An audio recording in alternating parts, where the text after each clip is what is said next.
Marami din nagme-message sa akin kapag nagpa-promote ba sila is may bayad ba. Siyempre bilang nandito lang din ako sa bahay, lahat ng pwedeng pagkakitaan, gagawin ko. Eto ha, comment kayo if gusto nyong malaman kung ano yung mga pinagkakakitaan ko dito online para ma-share ko din sa inyo. Baka kasi mamaya hindi kayo interested. Palit tayo ng kurtina kasi nga may binili ako. Nagmantika ako daw, mainit. Tapos nalibre ka sa jeep. Nilibre ako ng jeep. Thank you. So, ito yung araw nagpintura ko sila lahat dito sa bahay. Eh, hindi pa natutulog si Aiden, kaya mag-ano muna tayo dito, unboxing kasi may mga dumating na parcel kanina. So, dito muna tayo, para mabawas-bawasan tayo ng ano dito, kalat. Maliit lang pala siya, pero sakto lang to.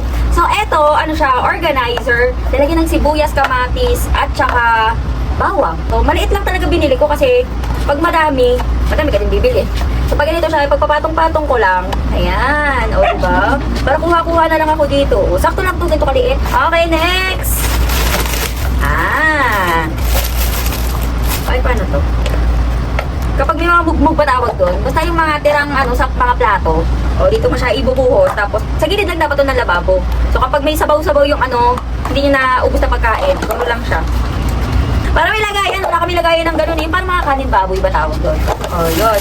Next! Dumating na siya. So, nag-order nga ako nito. Pagpabango to ng bahay. Ay, hindi ng bahay, pati ng kwarto, CR. Ano siya?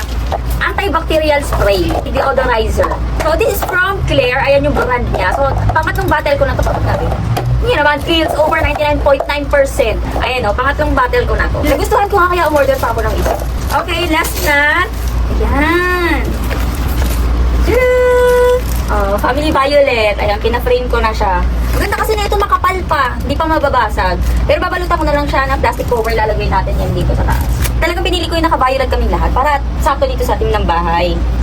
Ayan, picture namin to nung New Year. Kaming apat. Ay, kaming tatlo magkakapatid. Tapos si Mama. And, Bogs. Kabugera ng taon. Ang aming inang Reyna. Oink, oink, oink. Okay, ito naman na. Hi, kakatapos ko lang maligo. Tapos, naalala ko, nagdaan na kasi ako naglalagay ng review. May nakita akong comment, sabi niya, bakit daw nag-iitim yung ganito ko? Tapos, bakit daw humapde kapag naglalagay ako nito? So, ganito yon. Ang problema ko sa mukha ko is eto nga. Eto, maitim yung ganito ko. Ayan, kung mapapansin yung naglighten siya. As in, naglighten talaga siya. Gagawa ako ng separate video na na before and after, yung parang transforming na yung effect neto. Effective siya, nawala yung ko dito. Pati dito talaga naglalighten siya. Ang galing. Tapos ngayon, 'di ba sabi ko sa inyo nakaraan mahapdi siya. Kasi nagpipil siya. Yung unang apply ko nito, hindi siya mahapdi. Tapos yung mga pang 3 days ganyan, mahapdi siya. Pero ngayon, wala na. Ayan hindi na siya mahapdi. Kahit anong ko, yung nakaraan, mga ganun-ganun pa kasi ang hapdi talaga. Ngayon, nagpil na siya, na malat na kasi ko, tapos may unti-unti pang malat yan. Ayun, goods na. Tsaka alam nyo, parang ang effect nito sa akin, glass skin ako. Oo, nababasa ko nga din sa comments, bakit pa daw ako naglalagay ng Rejuve, maganda na yung mukha ko. Hindi po. As in, kung makikita nyo ako ng personal or malapitan yung mukha ko, hindi ako makinis. O ngayon, ay sabi ko sa inyo, ngayon nyo ako lapitan. Ngayon nyo lapitan yung mukha ko.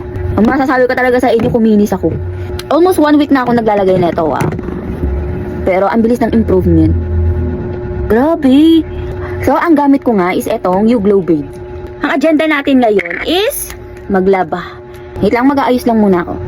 Kakapatulog ko lang kay Aiden and kakatapos ko lang din mag-edit ng mga bagay-bagay. So, ngayon, tara, maglaba na tayo. Habang nag-aantay ako ng washing, tignan tayo ng shampoo. Kasi anong oras na din naman para mamaya unti na lang kakainin ko para mabilis tayo mabusog.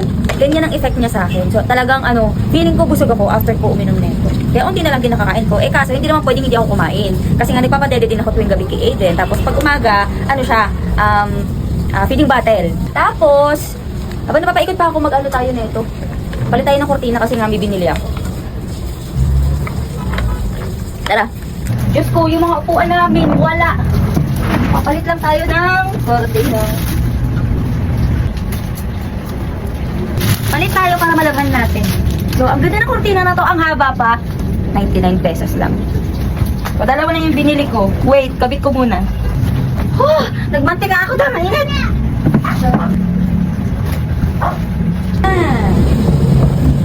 Perfect.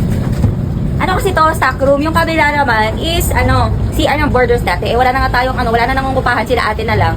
So, yan. Pero CR yun. And palit tayo ng tissue. Lagay tayo ng mga tissue.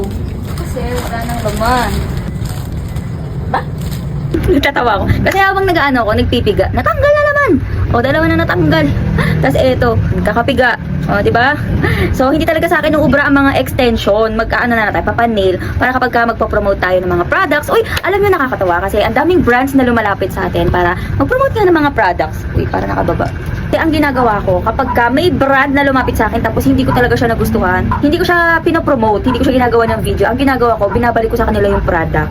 Ganon. Kasi, ano sasabihin ko sa inyo, hindi ko nga siya nagustuhan, hindi maganda. 'Di ba? Alangan lang lokohin ko kayo, ayoko naman noon. Sabi ko nga sa inyo, magre-recommend ako yung talagang ginagamit ko, nagamit ko, maganda, para hindi din sayang yung pera nyo. Kasi nga ako, tipid na tipid nga ako eh. So kapag may magandang product talaga, tapos sulit yung bayad mo, yun talaga pinopromote ko yun. Tapos madami din nagme-message sa akin kapag ka nagpa-promote ba sila is may bayad ba? Syempre po, may bayad kahit papano kasi time and effort at saka ito yung pinagkakitaan ko. I mean, trabaho ko to, ganitong ginagawa ko. Ito, habang nagsasalta ako, trabaho ko na to. Syempre bilang nandito lang din ako sa bahay, lahat ng pwedeng pagkakitaan, gagawin ko. Pwede naman tayo mag-usap, ganun. Pero huwag naman ako masyadong baraten. Grabe, may isang brand na nag-send ako ng rate card. So, syempre nagpapasend sila ng rate card. Nag-send ako. Hindi naman masyadong mataas yung rate ko as in. Eto, kunyari lang to ha. Nasa 5,000. Kunyari lang to ha. Kunyari 5,000 ang rate card ko. Then, makikipag-usap, ganito, ganyan. From 5,000 to 1,000, minsan 500 pa. Ay, grabe naman yun. Paano naman ang effort ko, ang time? Kasi syempre, yun din yung binabayaran. Pero, may mga brands kasi talaga na ginagamit ko na matagal ko nang ginagamit, tapos biglang kinontak nila ako. Ay, yun talaga. Kahit wala talagang bayad, ginugo ko na kasi talagang maganda yung product nila. Diba? Sabi nyo nga, business is business. Kahit wala akong business, kahit nagsasalita lang ako dito, time and effort pa rin yun. Eto ha, comment kayo if gusto nyo malaman kung ano yung mga pinagkakakitaan ko dito online para ma-share ko din sa inyo. Baka kasi mamaya hindi kayo interested. So ako, dito lang ako sa bahay, nag-aalaga ng bata, nag-video-video, and may mga other incomes din ako. Dito online lang din yun ha. Diba? Sharing is caring. Eto, story time lang. Ako kasi bago ako magbuntis, may trabaho na ako. Tapos yung nagbubuntis ako kay Eden, nagtatrabaho ako noon. Tapos yung mga anak na nga, malapit na akong mga anak, nag-ano na ako, umalis na, nag-resign na kasi sabi ni housemate nga, siya na lang daw yung magtatrabaho para sa amin. Sige, go. Tsaka ayaw din namin na kumuha ng ibang tao para mag-alaga sa baby. Tapos, yung pinanganak ko nga si Aiden, yung katawan ko kasi nasanay sa galaw-galaw sa trabaho kasi dati ako nagtatrabaho sa Bershka, ko din, sales assistant. Tapos nasanay yung katawan ko na, sige galaw dito, sige galaw dyan, kapag ayaw ko natitenga, gano'n, gusto ko lagi may ginagawa. So talagang nag-ano ko online. Sabi ko sa sarili ko, wala, yung ganito lang ako. Tsaka hindi ako sanay na wala akong pera, sarili kong pera. So yun, gumawa ako ng way para para kumita. Syempre hindi naman agad-agad. Pag nag-start ka, agad-agad may pera ka na agad. Hindi, pagtsatsagaan mo pa siya. So ito, tulad ko ngayon, ang source of income ko ngayon is itong pagpa-vlog. Kaya thank you kasi nanonood kayo sa akin. Tapos basta through links, ayan, yung dyan ako kumikita. At least kahit pa paano, kahit nandito lang ako sa bahay, nakakatulong ako sa panggastos namin dito sa bahay. Natutulungan ko si housemate sa pagbili ng mga needs ni Aiden. Mga needs din namin, ganun. Napapaalis natin unti itong bahay o kahit nandito lang tayo sa bahay. Sige, kung gusto nyo nga i-share ko sa inyo kung ano mga pwedeng pagkakitaan, got you, share ko sa inyo. Oh, wait lang, ang dami taktak, maglalaba muna ako. Can I see your teeth? Ang ganda ng toothpaste na gamit ni Aiden. Oh, ang puti ng ngipin niya. Can I see your teeth? I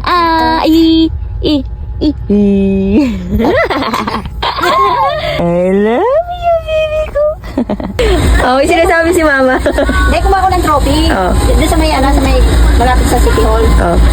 Bago ako sumakay, meron doon, nagpipicture. Yung 5 followers, sabi, Mami Violet. Tapos, si Mami Lia. Sa bahay, nag-aalaga kay Eden. Ay, sayang. Ano yung pangalan niya eh? Sabi sa monumento ng anak ko, pasakay naman ko lang sa gandaan. Diba gala? Nakita ko na si Raquel. Raquel pangalan niya. Sabi, ay, Mami Violet. Kasi makaya ko doon sa jeep. Sa jeep nila. Oh. Kasi Mami Lia, huwag ka doon nag-aalaga kay Eden. Kasi Mami Lia, madalas ko nakikita dyan sa may sa gandaan. Tayo eh. Tapos? I-ano kita, sabihin ko daw sa'yo Tapos nalibre ka sa jeep. Nilibre ako ng jeep, thank you. Ayos ka. Ito ko na ngayon, manaalis na naman ako. Basta naman kami Dami na. lucky birthday. Ano yun? Valenzuela. Ganda ng mama ko. Sasanggit ko. Oh. Ay, ito, ayos na to be. Oh, ganda mo.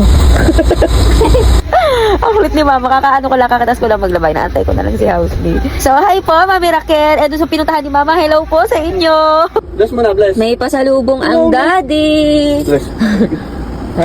Thank you, dada. Kain tayo. Siyempre, habang kakain, nanood kami Batang Quiapo. Hi, daddy. Pagod ka. Kain tayo. Nanggal mo na namang pajama mo. Amor.